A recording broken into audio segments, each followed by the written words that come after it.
because she wanted a yoga room. My daughter-in-law kicked me out into a blizzard. We need space. Go to a shelter. My son just looked down in shame. They had no idea I had just inherited a $50 million estate from a long-lost uncle. I left crying, but the next morning, I bought their apartment complex with cash. I returned as their new landlord and made their lives a living hell. I'm glad to have you here. Follow my story until the end and comment the city you're watching from so I can see how far my story has reached. I never thought my own son would watch as his wife threw me out into a blizzard. But that's exactly what happened on that bitter December evening when the snow was falling so hard you couldn't see 3 feet in front of you. I had arrived at Winston's apartment that Friday afternoon with my old leather suitcase, the same one I'd been using for 20 years. The brown handles were worn smooth from my grip, and the corners were scuffed from being placed on countless floors of bus stations and cheap motel during the lean years when I was raising Winston alone. I'd called ahead, like I always did, to make sure it was okay to visit for the weekend. "Of course, Mom," Winston had said, though his voice lacked the warmth it once held. "Aviana's got some yoga thing going on, but we'll make it work." The apartment smelled like sandalwood incense when I walked in. That cloying, sweet scent that always made my nose itch. Aviana was in the living room, her blonde hair pulled back in a perfect messy bun, wearing those expensive workout clothes that cost more than my monthly grocery budget. She was arranging meditation cushions on the hardwood floor, her movements precise and deliberate. "Oh," she said, when she saw me not bothering to hide the annoyance in her voice. "You're here." I forced a smile, the same one I'd been wearing around her for the past 4 years since she married my son. "Hello, Aviana. How are you, dear?" She didn't answer, just continued moving her cushions around like I wasn't there. Winston appeared from the kitchen, his hair thinning more than I remembered, wearing a button-down shirt that looked expensive, but somehow made him look smaller than he used to. "Hey, Mom," he said, giving me a quick, awkward hug. "How was the bus ride?" "Fine, sweetheart. Thank you for letting me stay the weekend." I glanced around the apartment, noting how everything had changed since my last visit 3 months ago. The walls, once a warm cream color, had been painted stark white. The comfortable old couch where Winston and I used to watch movies was gone, replaced by a sleek gray sectional that looked like it belonged in a doctor's waiting room. "Where should I put my things?"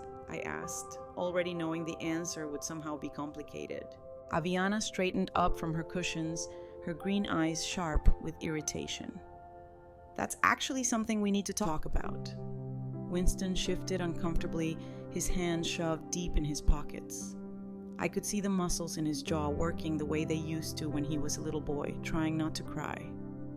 "The thing is, Mom," Aviana continued, her voice taking on that fake, sweet tone she used when she was about to say something cruel.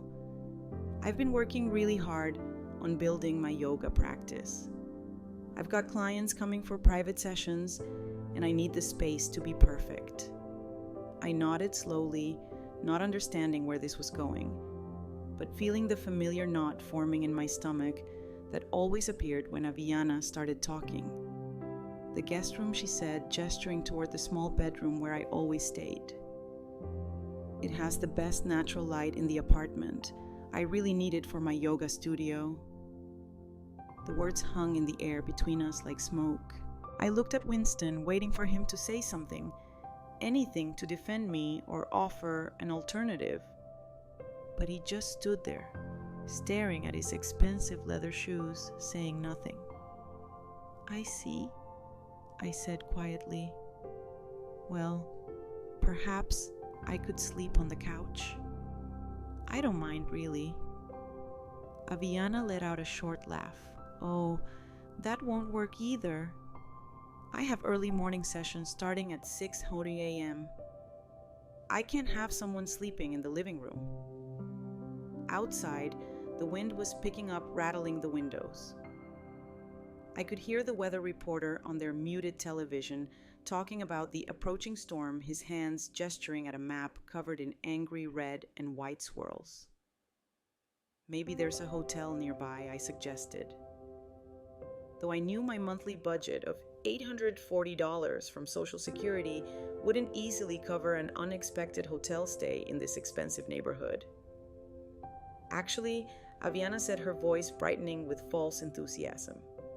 There's a really nice shelter downtown. I read an article about it in the newspaper. They serve hot meals and everything.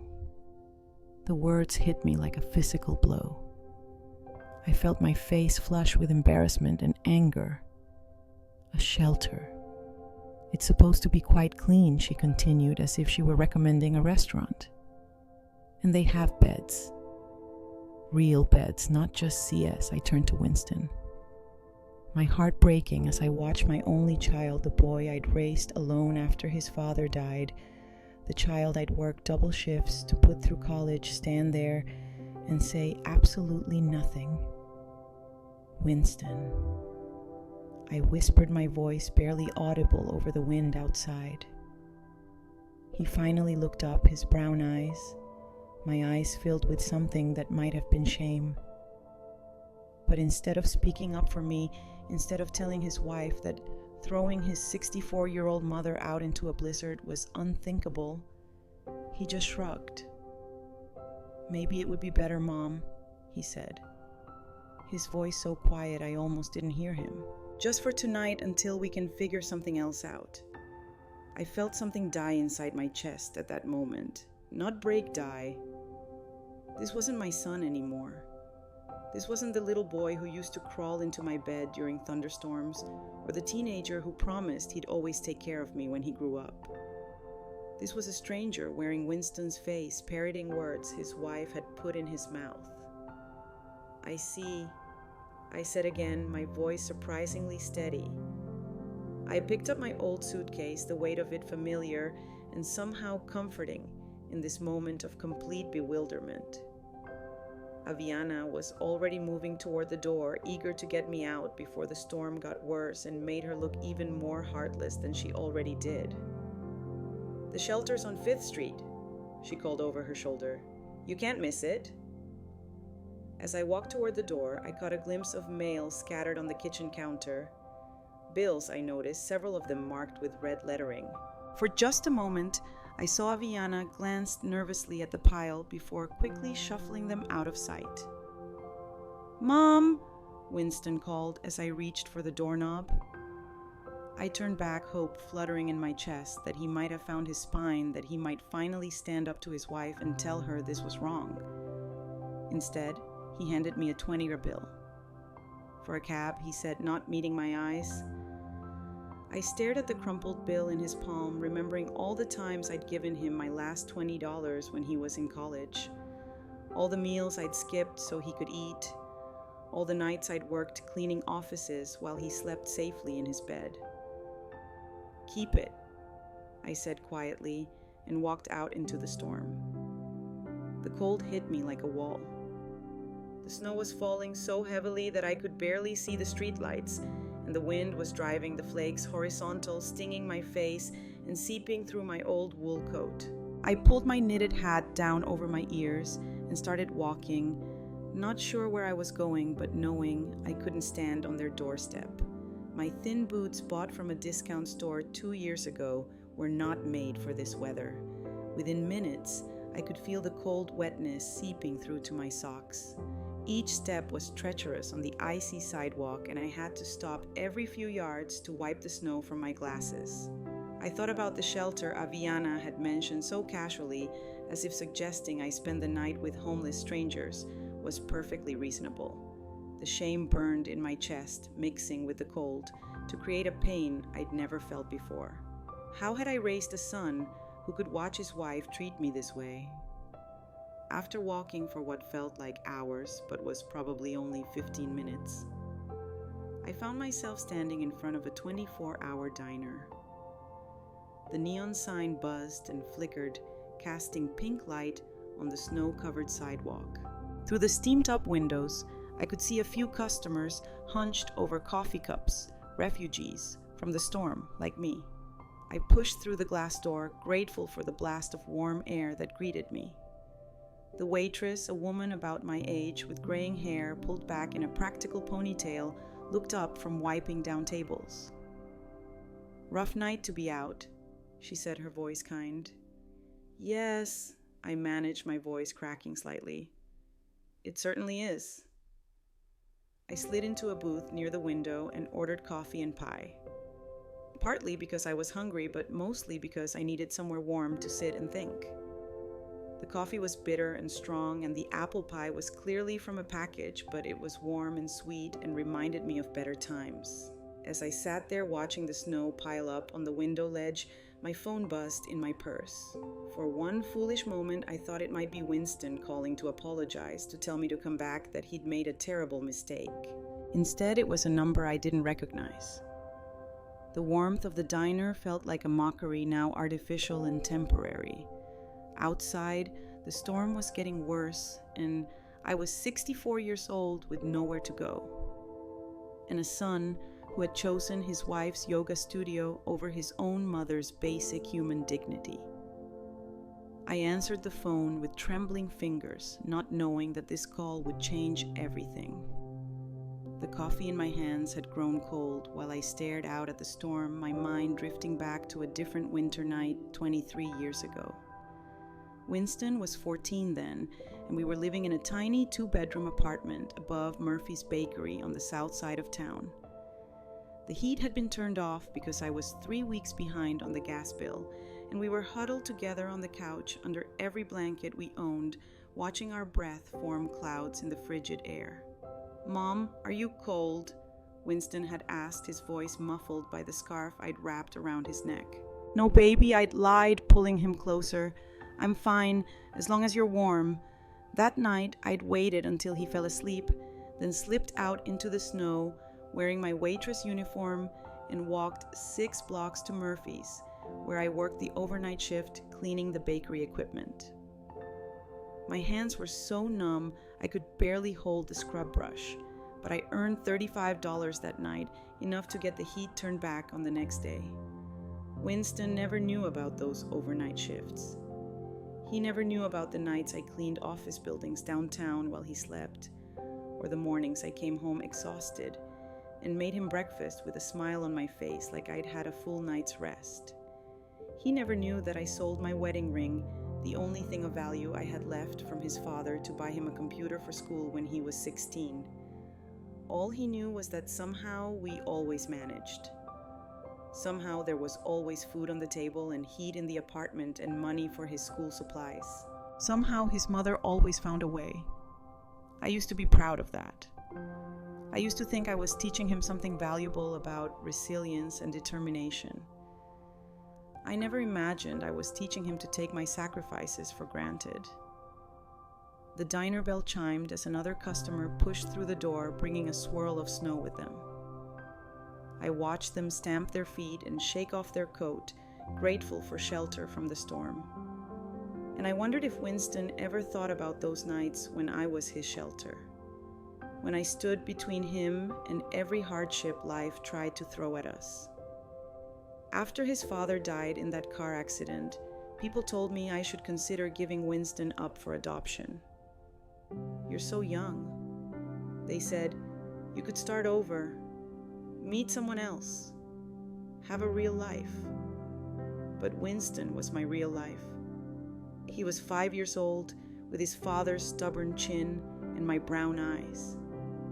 And he needed me. So I kept him, and I worked, and I sacrificed, and I never once regretted it. Not until tonight. My phone buzzed again, still showing that unfamiliar number. I let it go to voicemail, not ready to deal with whatever telemarketer or wrong number was trying to reach me. I had bigger problems than someone trying to sell me a new credit card or extended warranty on a car I didn't own. The truth was, I'd seen this coming for years. Winston had started changing the moment he met Aviana at that yoga retreat in Colorado 5 years ago. She was everything I wasn't. Young, blonde, confident, and from a family with money. Her father was a doctor. Her mother was a real estate agent who drove a Mercedes and wore jewelry that cost more than I made in a year. The first time Winston brought her home, I tried so hard to make a good impression. I cleaned the apartment until it sparkled, bought groceries with money I'd been saving for new winter boots, and cooked a dinner that took me 2 days to plan and prepare. Aviana had picked out her food, made polite conversation for exactly 23 minutes, then announced she had a headache and needed to leave. "She's just nervous," Winston had said later when I asked if I'd done something wrong. "She wants you to like her." But I could see it in her eyes during those 23 minutes. She was cataloging everything. My discount store clothes, my secondhand furniture, my small apartment with its thin walls and dated kitchen. She was calculating my worth, and I came up short. Still, I tried. For 3 years, while they dated, I tried. I sent birthday cards and holiday gifts I couldn't afford. I complimented her yoga teaching and her healthy lifestyle choices. I bit my tongue when she made little comments about my apartment being cozy or my cooking being interesting. I smiled and nodded and played the role of the grateful mother-in-law to be who was so lucky to have such a wonderful woman love her son. The wedding was small and expensive, held at a boutique hotel in downtown. I wore a dress I'd bought at Goodwill and had altered to fit. And I watched my son marry this woman who I knew in my heart would never love him the way I did. During the reception, Aviana's mother made a point of telling me how lucky I was to have such a successful daughter-in-law, as if Winston was somehow marrying up by association. After the wedding, the changes started slowly. First, Winston stopped calling as often. Then, he stopped coming to visit my apartment, claiming it was too far from their place, even though it was only 40 minutes by bus. Then came the suggestions that I should visit them instead, but only with advance notice, and only when it was convenient for Aviana's schedule. Gradually, I became a guest in my son's life instead of a permanent fixture. And the worst part was, he seemed fine with it.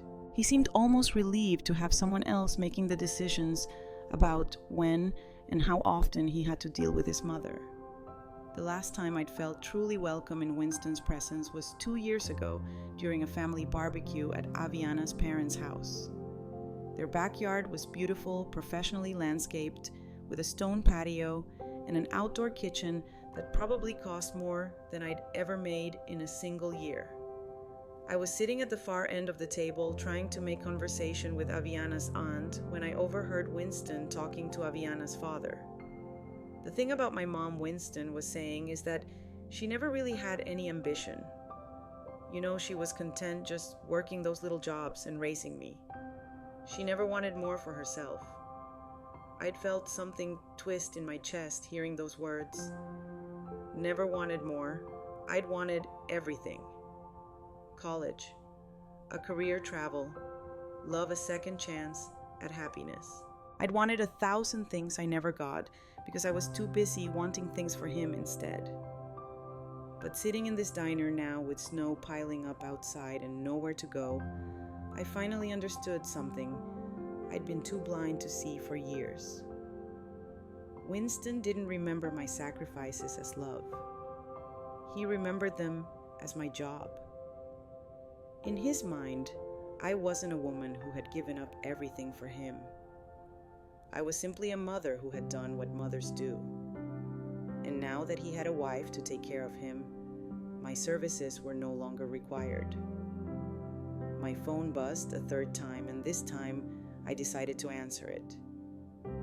Maybe it was someone calling about a job or a neighbor who'd seen the news about the storm and was checking on elderly residents. At this point, any human contact felt better than sitting alone with my bitter thoughts. "Hello," I said, my voice from fighting back tears. Is this Rosalind Mitchell? The voice was male, professional, unfamiliar. Yes, this is Rosalind Miss Mitchell. This is Marcus Webb from Webb Harrison and Associates. I'm an estate attorney and I've been trying to reach you regarding your Uncle Harold. I frowned, struggling to place the name. Harold. Harold Mitchell, your father's brother. I understand you might not have had much contact with him in recent years. Uncle Harold. I had a vague memory of him from when I was very young, a tall, thin man who lived alone in a big house outside the city and rarely came to family gatherings. My father had mentioned him occasionally over the years, usually to complain that Harold was getting stranger as he aged and had more money than sense. I'm afraid I have some sad news, Mr. Webb continued. Your uncle passed away 3 weeks ago. But I also have some rather significant news. You've been named as the sole beneficiary of his estate. I nearly dropped the phone. I'm sorry. What I know, this must come as a surprise. Mr. Mitchell left very specific instructions about locating you and ensuring you received your inheritance. The estate is quite substantial. The diner seemed to tilt around me. I gripped the edge of the table with my free hand, trying to process what I was hearing. How substantial, I whispered. $50 million, Miss Mitchell. The words didn't make sense. They seemed to float in the air between me and the phone like something from a dream. $50 million. The number was so large it felt abstract, like something you'd hear on the news about lottery winners or tech billionaires. Not something that could possibly apply to a woman sitting alone in a diner during a snowstorm with 23s in her purse. I don't understand. I managed. We barely knew each other. According to the letter he left, he'd been following your life from a distance for years. He knew about your husband's death, about raising your son alone, about your struggles. He was very specific about wanting his money to go to someone in the family who had shown real character. Character. I almost laughed at the irony. An hour ago, I'd been thrown out into a blizzard by my own child. How was that for character? Miss Mitchell, are you still there? Yes, I'm here. We'll need to meet as soon as possible to begin the transfer process. There are quite a few legal documents to sign, and given the size of the estate, there are some tax implications to discuss. Would Monday morning work for you? Monday morning 3 days from now, 3 days, to go from being a woman with nowhere to sleep tonight to being a millionaire. The absurdity of it was overwhelming. Yes, I heard myself say Monday morning would be fine. After he gave me the address of his office and we hung up, I sat staring at my phone in complete shock. Around me, the diner continued its normal nighttime rhythm. The waitress refilling coffee cups, the cook flipping burgers, the other customers bent over their newspapers and late dinners. None of them had any idea that the woman in the corner booth had just become one of the wealthiest people in the city. $50 million. The number kept repeating in my mind, but it felt surreal, like something that was happening to someone else. I thought about Winston and Aviana, warm and comfortable in their apartment, that they could barely afford arranging meditation cushions and planning yoga sessions while I sat here in the storm they'd thrown me into. They had no idea what they'd just done. They had no idea that the mother they'd discarded like an old piece of furniture, the woman they'd sent to a homeless shelter because she was inconvenient, was now richer than they could ever dream of being. For the first time in hours, I smiled. Monday morning arrived crisp and clear, as if the weekend's blizzard had been nothing more than a bad dream. But the bruises on my heart were still tender as I sat in the leather chair across from Marcus Webb's mahogany desk, staring at documents that would change my life forever. The law office occupied the entire 23rd floor of a downtown high-rise with floor-to-ceiling windows, offering a panoramic view of the city. Everything in the room spoke of old money and established power. The Persian rugs, the oil paintings of stern-faced judges, the crystal decanters filled with amber liquid that probably cost more than my monthly rent. Marcus Webb was a distinguished man in his 60s, with silver hair and the kind of quiet confidence that comes from handling other people's fortunes for decades. He'd spent the past hour walking me through the inheritance paperwork, explaining trust funds and tax shelters and investment portfolios with the patience of someone who understood that $50 million was an incomprehensible sum to a woman who'd been living on Social Security. The house alone is worth $12 million, he was saying, sliding another photograph across the desk. Uncle Harold's estate was a sprawling Victorian mansion on 15 acres just outside the city limits, complete with gardens, a carriage house, and what appeared to be a small lake. He lived there alone for the past 30 years, but it's been meticulously maintained. I studied the photograph, trying to reconcile this palatial home with my vague memories of my eccentric uncle. I had no idea he was wealthy. Your uncle was a very private man.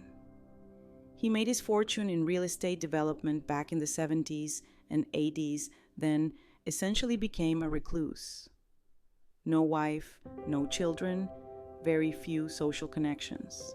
Marcus leaned forward, his expression growing more serious.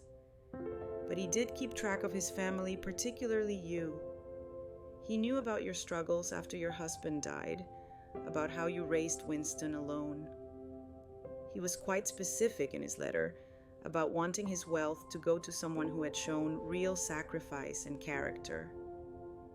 The word character stung, given how I'd been treated just 3 nights ago. But I pushed the thought aside and focused on the paperwork in front of me. Character or not, I was now a very wealthy woman, and I needed to start thinking like one. There is one thing I wanted to discuss with you, Marcus said, pulling out another folder. Given your new financial situation, you might want to consider making some changes to your living arrangements and lifestyle. Have you given any thought to where you'd like to live? I had given it thought. Actually, I'd spent most of Sunday in a modest hotel room, paid for with some of the advance money Marcus had arranged, thinking about my future. But first, I had some unfinished business to attend to. I'll need to stay in the city for now, I said. There are some matters I need to handle. Marcus nodded and handed me a business card. This is Sarah Chen, a private investigator I sometimes work with. Very discreet, very thorough. Given your new wealth, you might want to have her do some background checking on the people in your life. Unfortunately, money has a way of bringing out the worst in people, even family members. I took the card, though I didn't tell Marcus that my family had already shown me their worst without knowing about the money.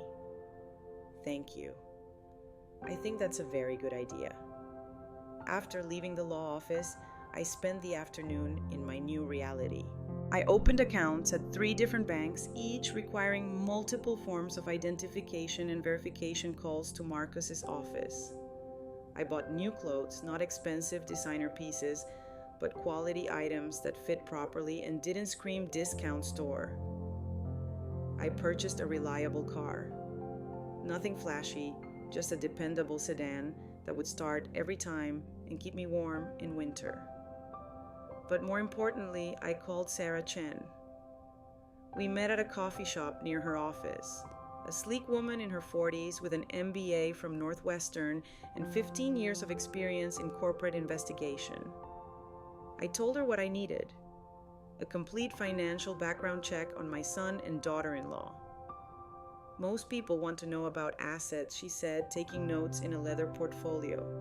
You want to know about debts. I want to know about everything.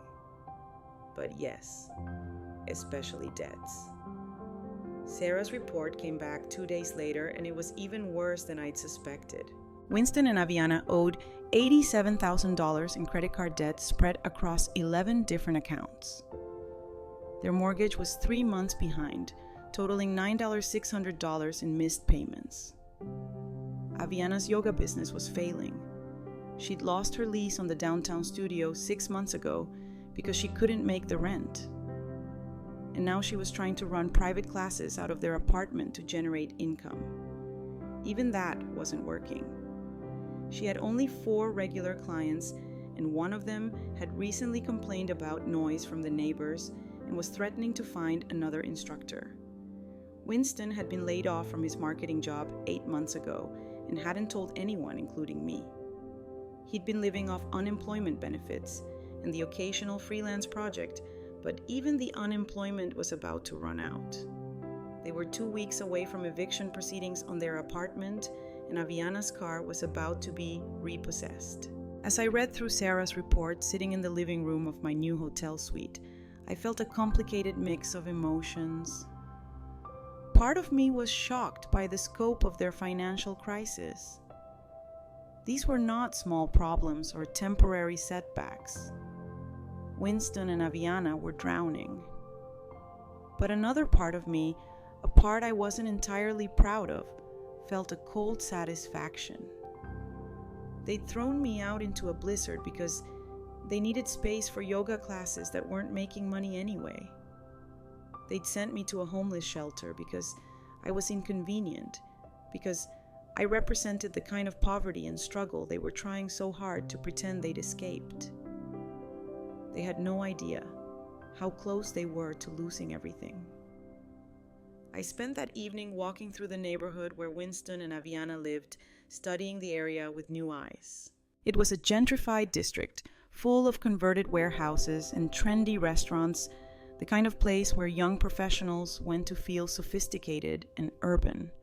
The apartments were expensive, but not particularly well built, and the whole area had that slightly desperate feeling of people trying very hard to appear successful. Their building was a converted textile factory, red brick with large windows and a modern glass entrance that was supposed to look industrial chic. According to Sarah's report, the building had 24 units and had been struggling financially since the developers had overestimated the rental market.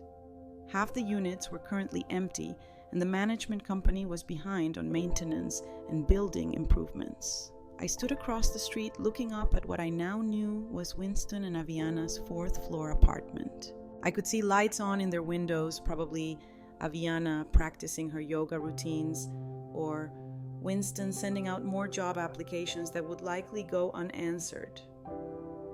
They were up there right now, probably arguing about money, blaming each other for their problems, never imagining that the solution to all their troubles was standing on the sidewalk below. The solution they'd rejected and humiliated just 1 week ago. The next morning, I called Marcus Webb. "I want to buy a building," I told him. "Certainly. What kind of property interests you? Residential, commercial, investment property?" "The Riverside Lofts on 4th Street. I want you to find out who owns it and make an offer." There was a pause on the other end of the line. "Any particular reason for that building?" "I believe it has potential." It took Marcus 3 days to track down the ownership structure and negotiate a deal. The building was owned by a small real estate investment group that had been trying to unload it for months. They were so eager to sell that they accepted my offer of $12 million without even trying to negotiate.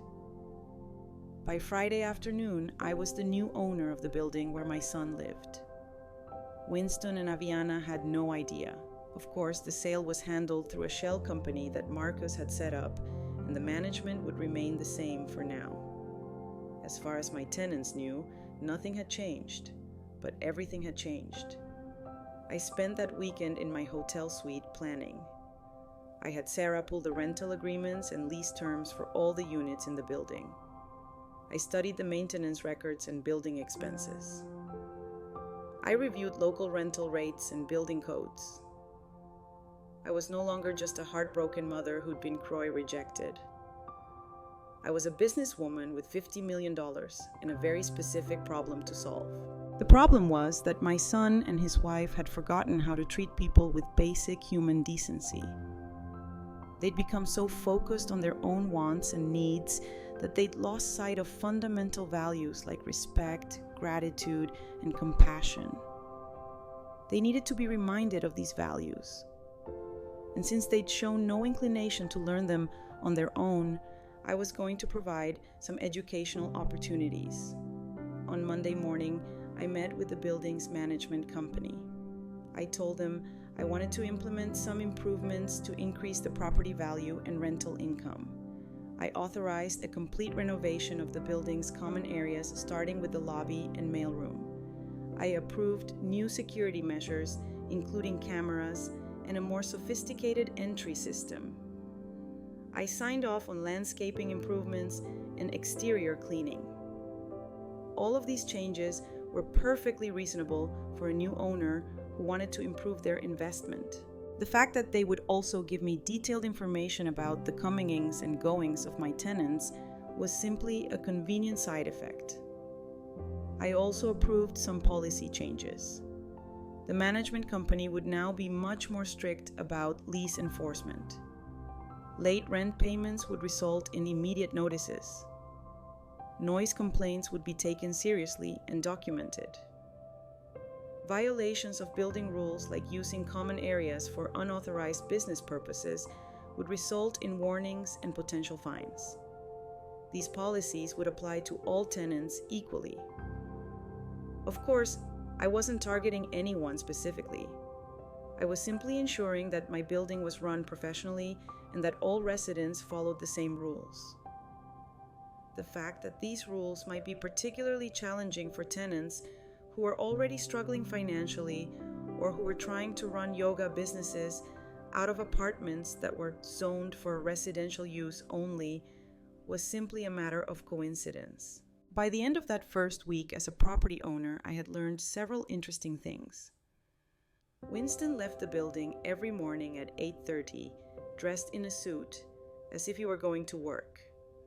But according to the doorman, he usually returned by noon with coffee and a newspaper. Aviana had clients coming to the apartment for yoga sessions, which was technically a violation of both the lease agreement and the building's residential zoning. They'd had 3 noise complaints from neighbors in the past month, and their rent was now 12 days overdue. I sat in my hotel suite that Friday evening, reading through the management reports, and felt a deep sense of satisfaction. Not revenge. I told myself it wasn't revenge. This was simply education. Winston and Aviana needed to learn some important lessons about consequences, about how their actions affected other people, about what happened when you treated others with cruelty and disrespect. I was simply providing them with a learning environment. My phone rang, interrupting my thoughts. The caller ID showed Winston's number. I stared at the phone for several rings, then let it go to voicemail. A few minutes later, I played the message back. Mom. His voice sounded strained, worried. I wanted to check on you, make sure you were okay after that storm last week. I know things got a little heated, and Aviana feels bad about how everything went down. Maybe we could get together for coffee or something, talk things through. I deleted the message without calling back. The education had begun. 3 weeks had passed since I'd become the anonymous owner of the Riverside Lofts, and the changes were already beginning to show. What Winston and Aviana didn't know was that their new landlord was watching every move they made, documenting every rule violation, and slowly tightening the screws on their comfortable little world. I'd established a routine of visiting the building twice a week, always in my new car, with tinted windows, always at different times of day. I told myself I was simply monitoring my investment, ensuring the management company was doing their job properly. But the truth was more complicated than that. I was studying Winston and Aviana the way a scientist studies lab rats, observing their behavior as their environment became increasingly hostile. The first major change had been the rent increase. As the new owner, I was within my rights to raise rents to market rate when leases came up for renewal. Winston and Aviana's lease was month to month, which meant I could implement changes with 30 days notice. Their rent went from $3,200 to $4,800 per month, effective immediately. The notice had been delivered by registered mail on a Tuesday morning. I knew, because I'd been parked across the street watching through binoculars as Aviana signed for the envelope. Even from a distance, I could see her face change as she read the contents. She'd stood in the lobby for several minutes, reading the notice over and over, as if the words might somehow change. That afternoon, she'd stormed into the management office demanding to speak with someone in authority. I'd received a detailed report from the property manager within hours. The tenant in 4B is very upset about the rent increase, Cheryl Martinez had told me over the phone. Cheryl was a professional property manager in her 50s who'd been handling difficult tenants for decades.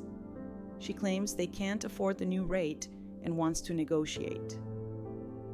What's the current market rate for similar units in the neighborhood, I'd asked, though I already knew the answer for $800 is actually below market. Similar units are going for $5,000 to $5,500. Then we're being very reasonable. Did she indicate whether they plan to sign a new lease or vacate? She asked for 2 weeks to consider their options. I'd given them the 2 weeks, of course. I was nothing if not fair. During those 2 weeks, I'd watched them scramble. Winston had started leaving the building earlier each morning, staying out longer each day, presumably looking for work, with increased desperation. Aviana had increased her yoga sessions, trying to pack more clients into their apartment despite the noise complaints from neighbors. Which brought up the second issue I'd been addressing as their new landlord, the unauthorized business operation. Residential units in the Riverside lofts were zoned for living, not for commercial activities. Running yoga classes out of an apartment violated both the lease agreement and city zoning laws. As a responsible property owner, I'd felt obligated to address this situation.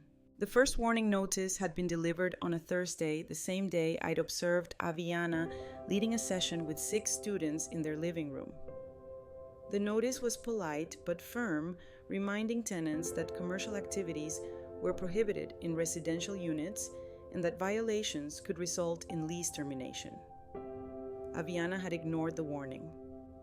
3 days later, she'd held another session, this time with 8 participants. The tenant below them, a software engineer named David Park, had filed a formal noise complaint. Then the tenant next door had complained about people congregating in the hallway. Then the elderly woman across the hall had expressed concern about strangers coming and going at all hours. The second warning notice had been more serious, outlining specific lease violations and giving them 72 hours to cease all commercial activities. I'd been particularly pleased with that notice, partly because it was legally airtight, but mostly because I'd written it myself. Cheryl had been surprised when I'd requested to personally draft the tenant correspondence, but I'd explained that as a new property owner, I wanted to establish clear communication standards. She'd been happy to let me handle the administrative details. Reading my own words on official letterhead, knowing that Winston and Aviana were reading them in their apartment while struggling to figure out how to pay their increased rent, had given me a satisfaction I hadn't felt in years. The third change I'd implemented was enhanced security monitoring. As a responsible landlord, I'd installed cameras in all common areas, the lobby hallways, mailroom, and entrance. The cameras were primarily for security purposes, but they also happened to provide detailed records of tenant activities. For instance, I now knew that Winston was lying about having a job. He left every morning in a suit and tie, but the lobby cameras showed him returning within 2 hours, carrying fast food breakfast and newspapers. He spent his days in the apartment probably sending out resumes and scrolling through job listings while pretending to Aviana that he was employed. I knew that Aviana had only 3 regular yoga clients now, down from the 6 she'd had a month ago. 2 clients had stopped coming after receiving noise complaints from other tenants. 1 had switched to a different instructor after Aviana had to cancel several sessions due to building maintenance issues. Maintenance issues I'd specifically scheduled during her usual class times. I knew they'd been fighting. The cameras couldn't pick up audio, but body language spoke volumes. I'd watched them argue in the lobby after receiving the rent increase notice. I'd seen Aviana throw what appeared to be bills at Winston in the hallway outside their apartment. I'd observed Winston storming out of the building at 11:30 on a Wednesday night, only to return 3 hours later looking defeated. Most importantly, I knew they were falling behind on everything. Their rent was now 26 days overdue. Their car payment was late. I'd seen the repossession notice taped to their vehicle in the building's parking garage. Aviana had started working at a coffee shop downtown, something she'd apparently tried to hide from her yoga clients by wearing a baseball cap and taking the service elevator. All of this information came to me through perfectly legal and ethical channels. I was simply being a diligent property owner, monitoring my investment and ensuring my tenants were fulfilling their obligations. The fact that these activities happened to be causing considerable stress for Winston and Ivana was simply a natural consequence of their poor financial planning and dishonest behavior. On a cold Thursday afternoon in early January, I was sitting in my car across from the building when I saw something that made my pulse quicken. A man in a gray suit was posted signs in the lobby. Eviction notices. I waited until he left, then walked into the building as if I were visiting another tenant. The notices were there in black and white. Winston and Aviana had 72 hours to pay their outstanding rent of $9,600 or vacate the premises. $9,600, exactly 2 months' rent at the new rate. I felt a complex mix of emotions as I read their names on the eviction notice. Part of me felt guilty for orchestrating their downfall so methodically, but a larger part of me felt vindicated. This was justice, not revenge. This was what happened when people treated others with cruelty and disrespect. This was what happened when you threw your mother out into a blizzard because she was inconvenient. That evening, my phone rang again. Winston's number. This time I answered. "Mom." His voice was shaky, desperate. "Thank God you picked up. I've been trying to reach you for weeks." "Hello, Winston." My voice was calm, neutral. "Listen, I need to talk to you. Something terrible has happened. Aviana and I were in real trouble." "What kind of trouble?" "Financial trouble. Big financial trouble. We're about to lose our apartment, and I don't know what to do." I let the silence stretch between us, waiting to see what he would say next. The thing is, he continued his words coming out in a rush. "Our rent got raised, and Aviana's business hit some snags, and I've been having trouble finding work." More silence from me. I wanted to hear how he would ask for help. I wanted to know if he would acknowledge what he'd done to me, or if he would simply expect me to rescue him without any recognition of how he treated me. I was wondering, he said finally, if maybe you could loan us some money just temporarily, just until I find a new job and we get back on our feet. "How much money, Winston?" "Well, we need about $10,000 to cover the back rent and late fees. Maybe another $5,000 for other bills, but we'd pay you back, I promise. As soon as things turn around, $15,000. He was asking me for $15,000 just 3 months after his wife had thrown me out into a storm and suggested I stay at a homeless shelter. That's a lot of money, Winston. I know, and I wouldn't ask if we weren't desperate. But Mom, they're going to evict us. We have nowhere else to go. The irony was almost too perfect. 3 months ago, I'd had nowhere to go, and he'd watched his wife send me out into a blizzard. Now he was the one with nowhere to go, calling the mother he'd abandoned to rescue him. "Have you tried asking Aviana's parents?" I asked. They cut us off. They said we were being financially irresponsible and they weren't going to enable us anymore. So even Aviana's wealthy parents, who'd always looked down on me as poor and unsophisticated, had more sense than to throw good money after bad. They'd recognized that Winston and Aviana's problems weren't temporary setbacks, but the result of fundamental character flaws. "I see," I said. "And what about your friends? Surely you have friends who could help. Everyone's struggling, Mom. The economy is tough right now. The economy that had been tough for me my entire life. The economy I'd navigated alone while raising him. The economy that had never prevented me from providing for him when he needed me. Winston," I said finally, "I need to think about this.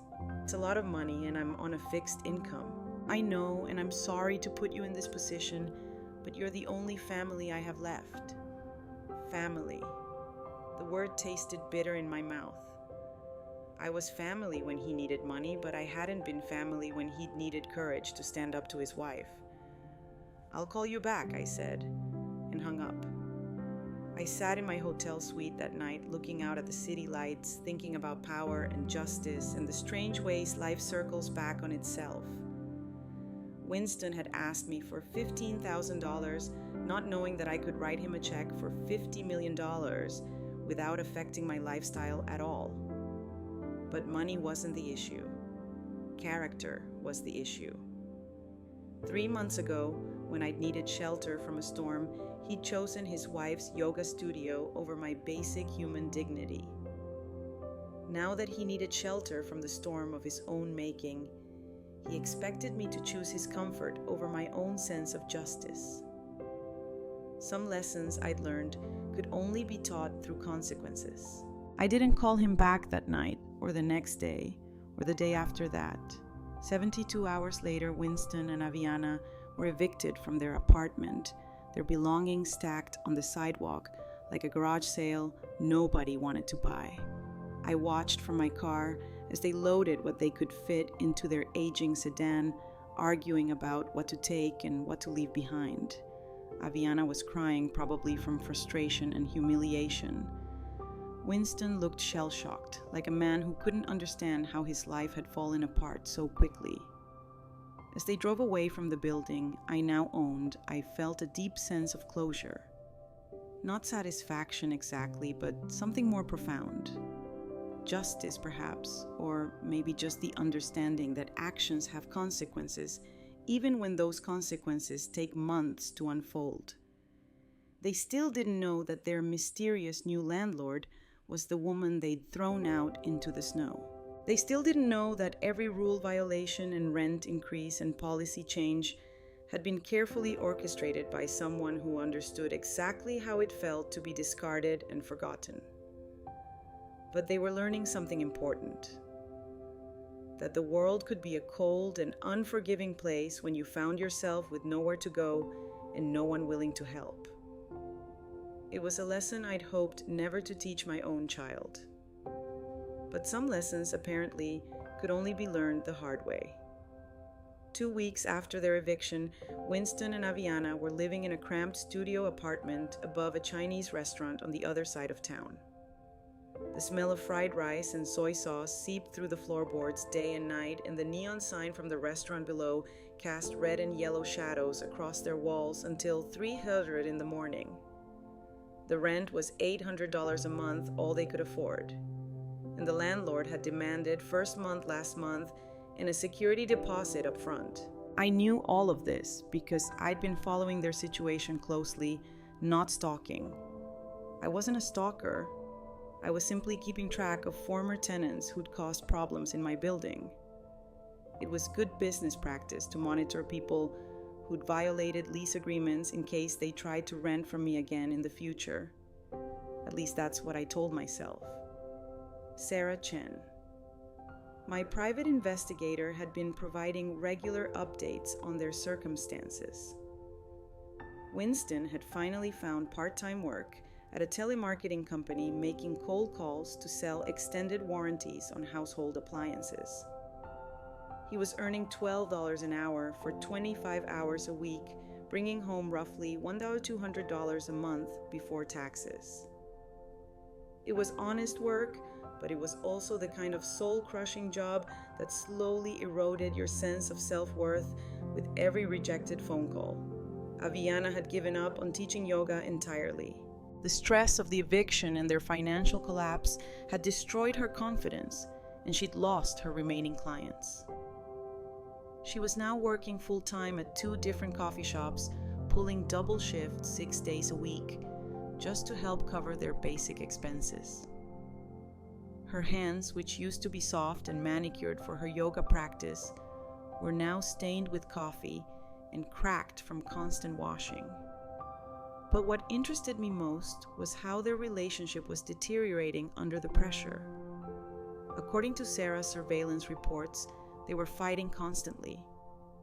Not just disagreements or heated discussions, but screaming matches that their thin-walled neighbors complained about regularly. Aviana blamed Winston for losing his job and lying about it for months. Winston blamed Aviana for her failed yoga business and her refusal to consider practical career options earlier.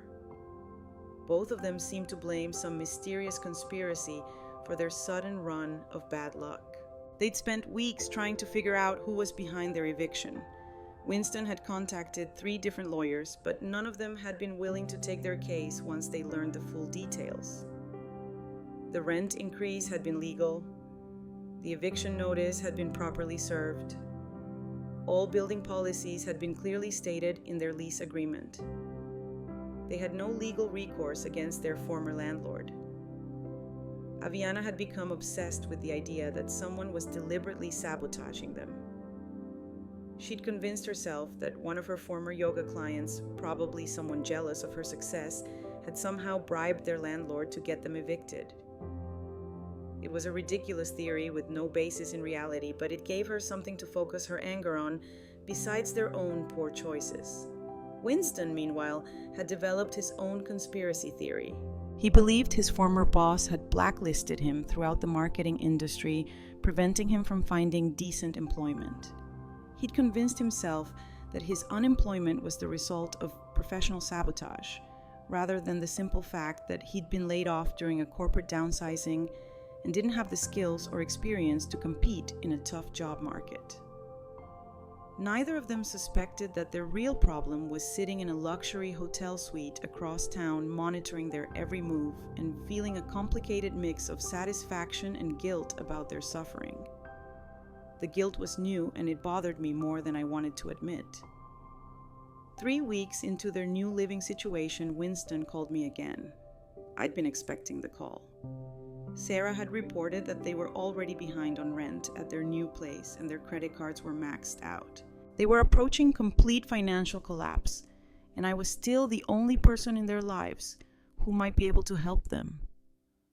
"Mom," he said, when I answered, his voice hollow with exhaustion. "I know you're probably busy, but I really need to talk to you about about everything. About what happened that night with the storm, about how Aviana and I have been struggling, about how I've been a terrible son." The last part caught me off guard. In all his previous calls, Winston had focused on their financial problems without acknowledging the deeper issues between us. This was the first time he'd admitted that our relationship was damaged. "Go on," I said, settling back in my hotel room chair. "I keep thinking about that night," he continued, his voice cracking slightly. "About how we made you leave during the storm. About how scared you must have been walking around in the snow with nowhere to go." I closed my eyes, remembering the bite of the wind, the feeling of snow soaking through my inadequate boots, the humiliation of being discarded like garbage by my own child. "It was a difficult night," I said quietly. "I should have stood up to Aviana. I should have told her that throwing you out was wrong, that you were welcome in our home no matter what she wanted to do with that stupid room.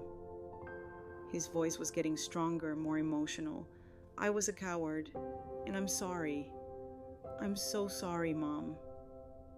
For a moment, I felt my resolve waver. This was what I'd wanted to hear for months.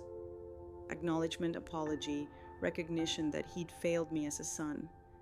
The pain in his voice sounded genuine, and part of me wanted to forgive him immediately, to wire him the money he needed, and rebuild our relationship. But then I remembered sitting in that diner, watching the snow pile up outside, feeling more alone than I'd ever felt in my life. I remembered the casual cruelty in Aviana's voice when she'd suggested I stay at a homeless shelter. I remembered Winston's silence, his refusal to defend me, even when his wife was treating me like a burden to be discarded. An apology was a good start, but it wasn't enough. Not yet. I appreciate you saying that, Winston. It means something to hear you acknowledge what happened. I want to make it up to you, he said quickly. I know things have been bad between us, and I know that's my fault, but maybe we could start over. Maybe you could come visit us in our new place and we could talk through everything. Visit them in their studio apartment above a Chinese restaurant where they were struggling to pay $800 a month in rent. Where Aviana was working herself to exhaustion at coffee shops and Winston was making cold calls for $12 an hour. Where they were fighting constantly and blaming invisible conspiracies for their problems instead of taking responsibility for their choices. I don't think that's a good idea right now, I said. Please, Mom. I know we don't deserve it, but we really need help. Not just money, though. We need that too.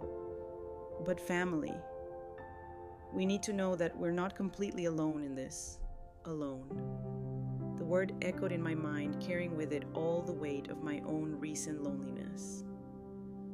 They were feeling alone now, the same way I'd felt alone walking through that blizzard. The same way I'd felt alone for years while they built their life around Aviana's needs and wants, treating me like an occasional inconvenience rather than a family member. But there was a crucial difference between their loneliness and mine. My loneliness had been imposed on me by their choices. Their loneliness was the result of their own actions, their own cruelty, their own failure to treat others with basic decency and respect. Winston, I said, finally. Do you remember what Aviana said to me that night? Do you remember her exact words? There was a long pause. She said some things she shouldn't have said. She told me to go to a homeless shelter. She said there was a nice one downtown, like she was recommending a restaurant.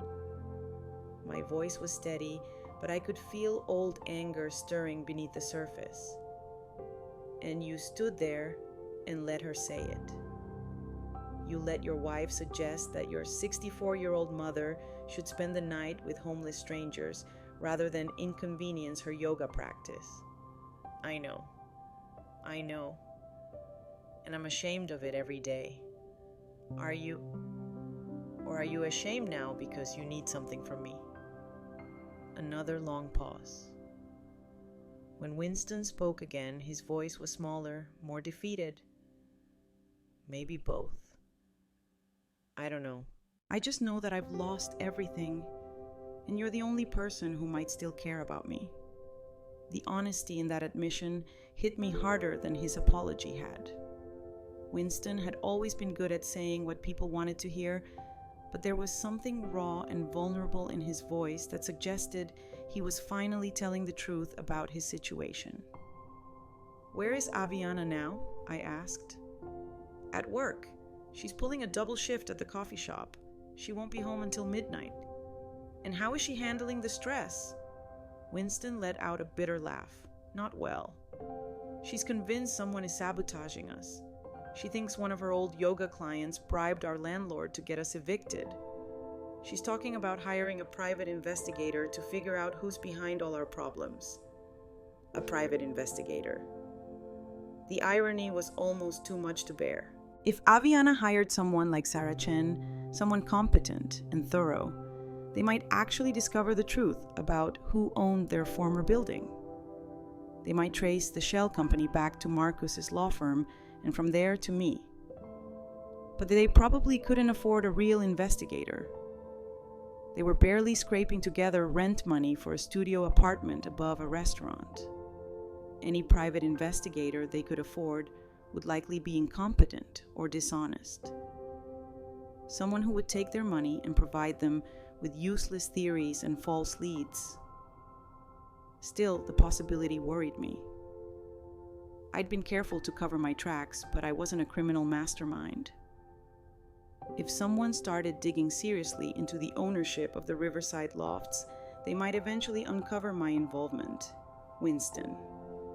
I said, I want you to listen to me carefully. What happened to you and Aviana? The rent increase, the eviction, all of it. That wasn't sabotage. That was just business. Sometimes landlords raise rents. Sometimes tenants get evicted for violating their leases. It's not personal and it's not a conspiracy.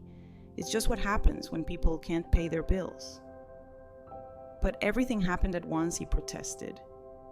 The rent increase, the noise complaints, all those building policy changes. It felt like someone was targeting us specifically.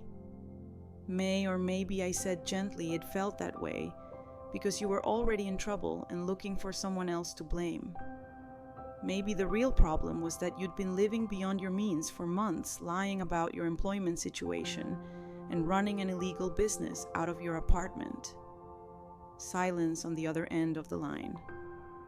When Winston finally spoke, his voice was barely above a whisper. You're right, he said, about all of it.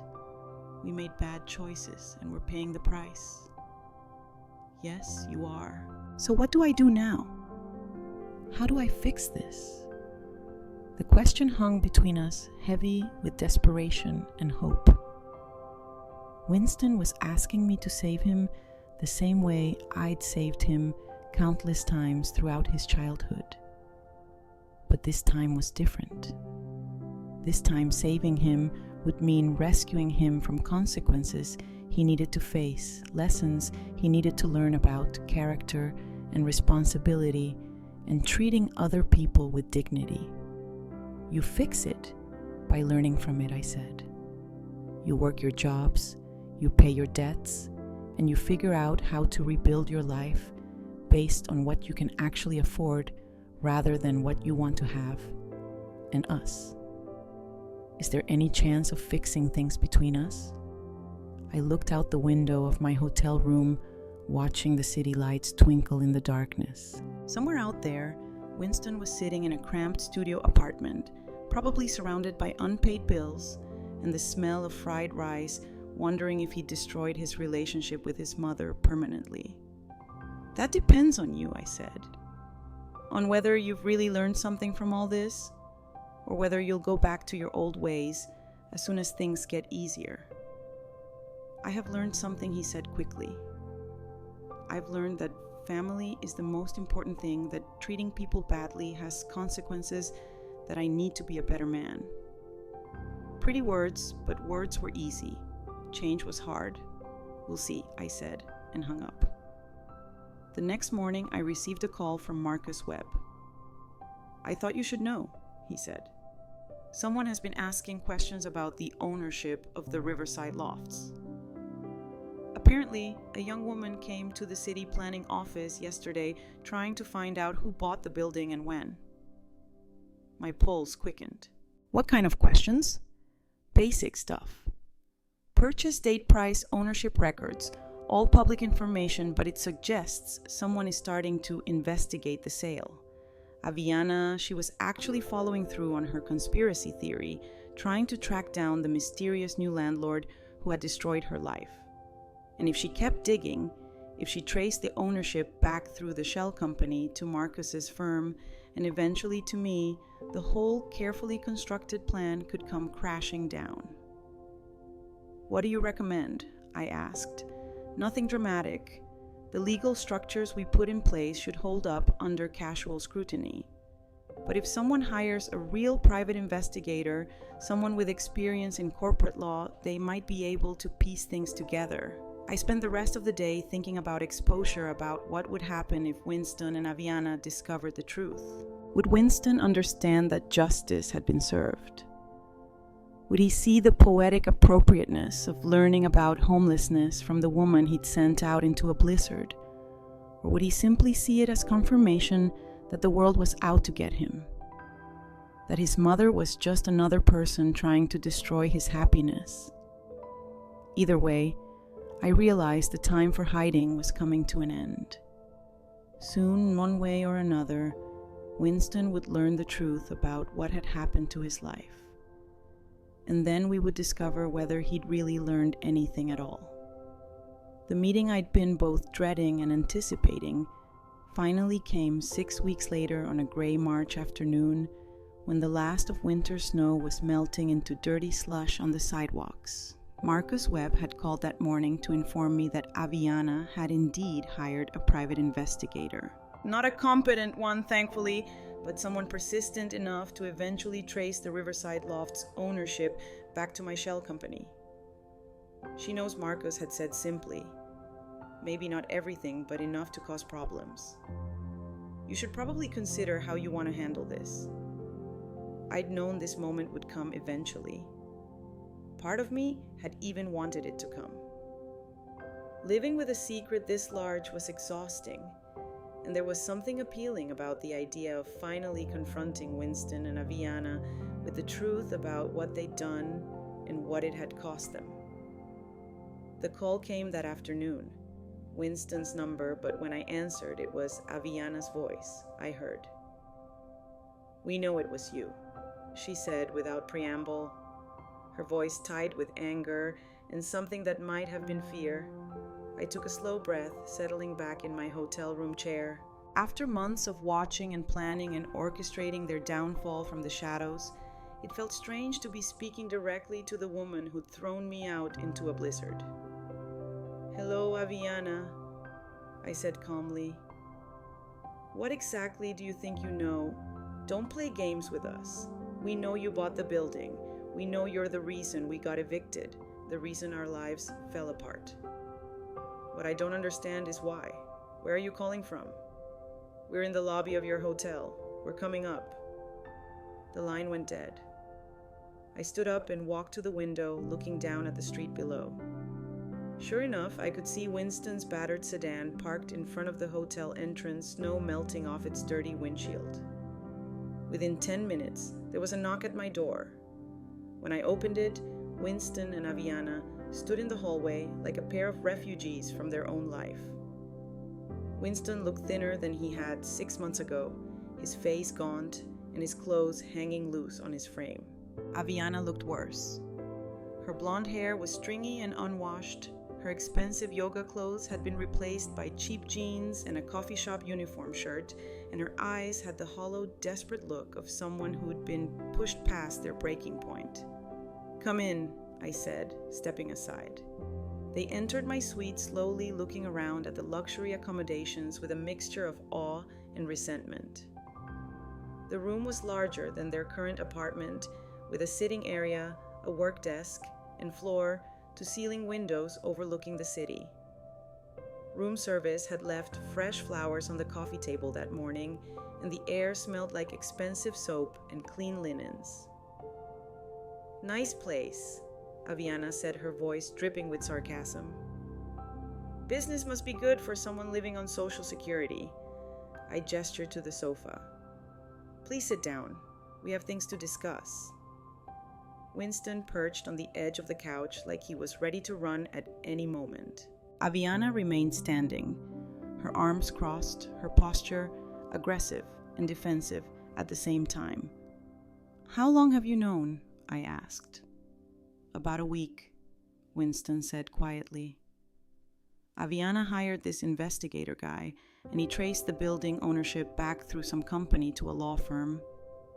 When we went to the law firm, they wouldn't tell us anything, but Aviana saw your name on some papers. "I saw more than that," Aviana interjected, her voice rising.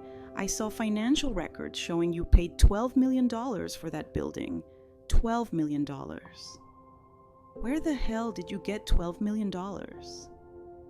I walked to the window, looking out at the city where I'd lived my entire life, where I'd struggled and sacrificed and raised my son alone, where I'd been discarded like garbage by the very people now demanding explanations from me. I inherited it, I said simply, from my Uncle Harold. Uncle Harold Winston's voice was confused. I barely remember him. Yes, well, he remembered you. He remembered all of us. He'd been following our family from a distance for years. And when he died, he left everything to me. $50 million. Winston. He left me $50 million because he thought I'd shown character and resilience in raising you alone. The silence that followed was profound. I turned back to face them, watching as they processed this information. Winston's mouth was hanging open slightly.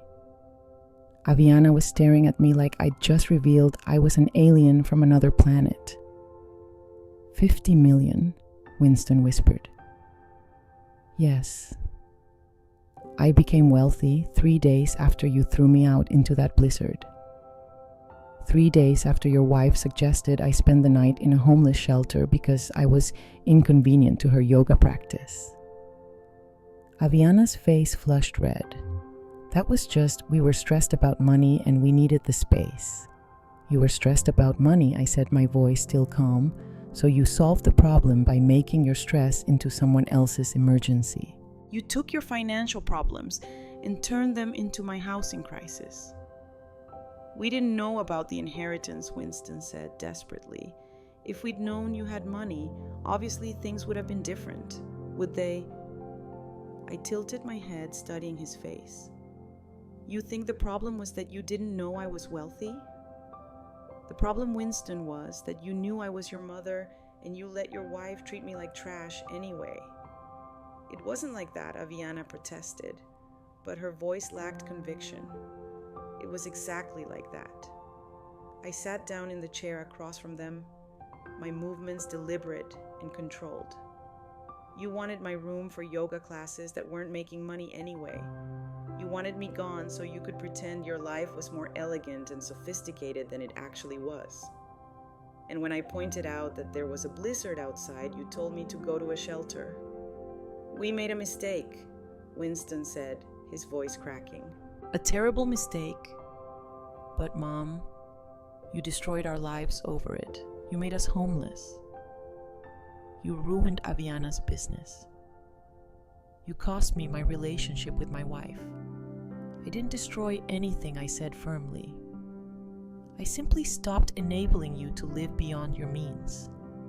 Your rent was increased to market rate. Your lease violations were enforced according to building policy. Your eviction was the result of your failure to pay rent, not any action I took against you personally. But you knew what would happen, Aviana said, tears starting to form in her eyes.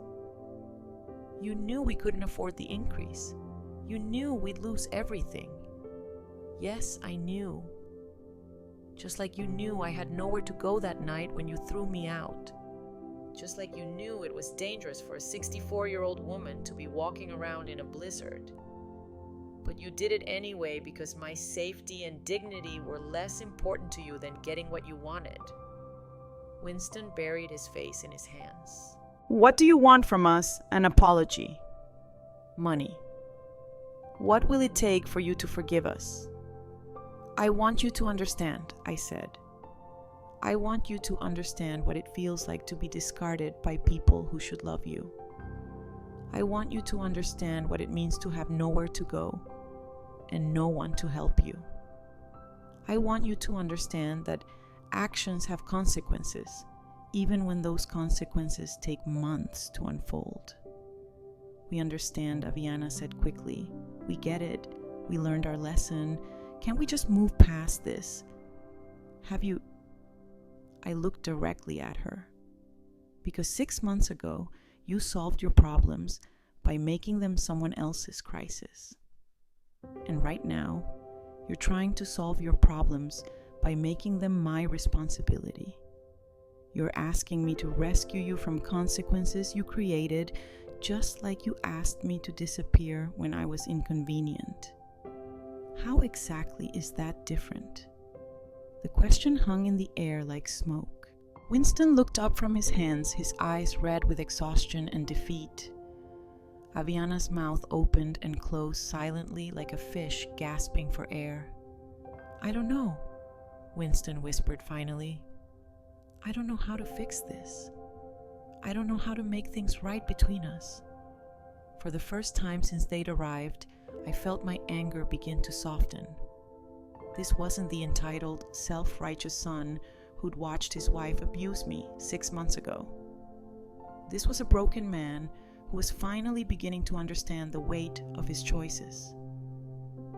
"Do you remember," I said quietly, "when you were 7 years old and you broke Mrs. Patterson's window with a baseball?" Winston nodded slowly. "You came home crying, terrified that you were going to get in trouble. And I told you that the only way to make it right was to go to her house, admit what you'd done, and offer to pay for the damage out of your allowance. Do you remember what happened?" "She forgave me," Winston said. "She said accidents happen, and she was proud of me for being honest about it. But you still had to pay for the window." "Yes, because forgiveness doesn't mean there are no consequences. It means that despite the consequences, the relationship can be repaired." I leaned forward, my voice gentle but firm. "I can forgive you, Winston. I want to forgive you. But forgiveness doesn't mean I'm going to rescue you from learning the lessons you need to learn." "So what happens now?" Aviana asked, her voice small and scared. "Now you rebuild your lives based on what you can actually afford, rather than what you want to have. You work your jobs, you pay your debts, and you figure out how to be the kind of people others want to help, rather than the kind of people who take advantage of others' generosity." "And us?" Winston asked, "Is there still a chance for us to have a relationship?" I stood up and walked back to the window, looking out at the city where my son was learning hard lessons about character and consequences, where he was discovering what it meant to struggle, to be vulnerable, to need help from others. "There's always a chance," I said. "But it has to be a real relationship based on mutual respect and genuine affection, not a relationship where I'm valued for what I can provide and discarded when I'm inconvenient." "How do we prove that to you?" Winston asked. I turned back to face them. These two broken people who'd spent months learning what I'd known my entire life. That the world could be cold and unforgiving when you had nowhere to turn and no one willing to help. "You don't prove it to me. I said you prove it to yourselves. You become the kind of people who deserve forgiveness, who deserve help, who deserve love. And maybe someday, if you succeed, we can try again." Winston stood up slowly, his movements those of a much older man. Will you keep in touch? Let us know how you're doing. I'll think about it." Aviana, who'd been silent for several minutes, suddenly spoke up.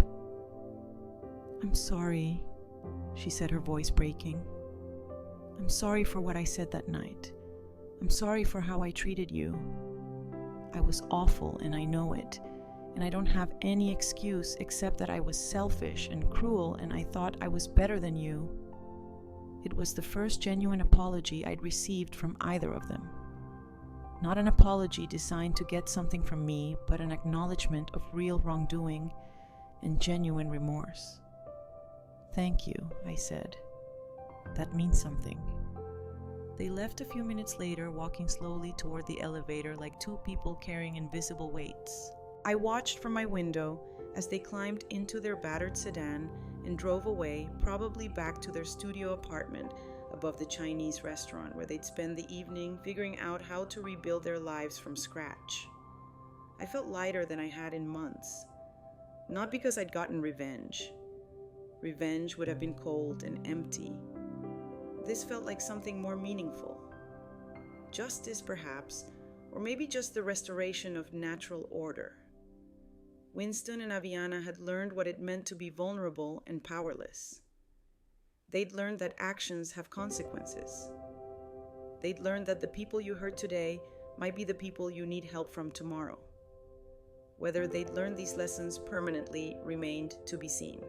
People have a remarkable capacity for forgetting hard-won wisdom when life gets easier again. But for now, at least, they understood something about character and consequences that they'd been missing their entire lives. The next morning, I called Marcus Webb and instructed him to begin the process of transferring ownership of the Riverside Lofts to a property management company. I was done playing landlord. I was done orchestrating other people's consequences. It was time to focus on my own life, my own future, my own happiness. 2 weeks later, I moved into Uncle Harold's mansion on the lake. It was too big for one person, but it was beautiful and peaceful, with gardens that needed tending and rooms that needed living in. I hired a housekeeper named Maria who taught me to cook authentic Mexican food. I bought a dog, a golden retriever named Charlie, who'd been abandoned at the animal shelter and needed a second chance. I learned to paint watercolors and took piano lessons and joined a book club with women my age who'd lived full, complicated lives and had interesting stories to share. I traveled to places I'd only read about: Italy, Greece, Scotland, and discovered that the world was full of beauty and kindness when you had the resources to access it safely. 6 months later, I received a letter from Winston. He and Aviana had separated, not bitterly, but quietly. Both of them acknowledging that their relationship had been built on shallow foundations that couldn't survive real hardship. Winston was still working at the telemarketing company, but he'd been promoted to supervisor and was taking business classes at night. Aviana had moved back in with her parents and was training to become a physical therapist, a more stable career that would let her help people without requiring them to pay for private yoga sessions. I think about that night often. Winston wrote not just because of what we did to you, but because of who I was that night. I was a coward and a follower. Someone who let others make his moral decisions for him. I'm trying to become someone better, someone you could be proud of. I don't know if I'll succeed, but I'm trying. I wrote back a short note telling him I was proud of him for trying, that character was built through choices made in difficult times, and that I loved him regardless of his mistakes. I didn't offer him money or invite him to visit, but I left the door open for a future relationship built on mutual respect rather than financial dependence. A year later, we had lunch together at a small cafe near his apartment. He looked healthier, more confident, like a man who'd found his footing in the world. We talked about his work, his classes, his hopes for the future. We talked about my travels and my painting, and Charlie, the golden retriever. We didn't talk about the inheritance or the eviction or that night in the blizzard. We didn't need to. Those events had served their purpose, teaching lessons that needed to be learned, and creating space for something new to grow. Sometimes the most loving thing you can do for someone is refuse to rescue them from the consequences of their choices. Sometimes the greatest gift you can give someone is the opportunity to discover their own strength. As I drove home that afternoon past the city where I'd struggled for so many years toward the lake house where I was finally truly at peace, I thought about Uncle Harold and his unexpected gift. He'd given me more than money. He'd given me the power to choose my own story, to decide how my life would end, rather than simply enduring whatever others chose to give me. And in the end, I'd chosen forgiveness over bitterness, wisdom over revenge, and hope over despair. I'd chosen to use my inheritance not just to punish those who'd wronged me, but to teach them and myself about the kind of people we could choose to become. It had taken 64 years, but I'd finally learned that the most powerful inheritance isn't money or property. It's the understanding that you always have the power to choose who you want to be, how you want to treat others, and what kind of legacy you want to leave behind. And that knowledge, I realized, was worth more than $50 million. Now I'm curious about you who listened to my story. What would you do if you were in my place? Have you ever been through something similar? Comment below. And meanwhile, I'm leaving on the final screen 2 other stories that are channel favorites, and they will definitely surprise you. Thank you for watching until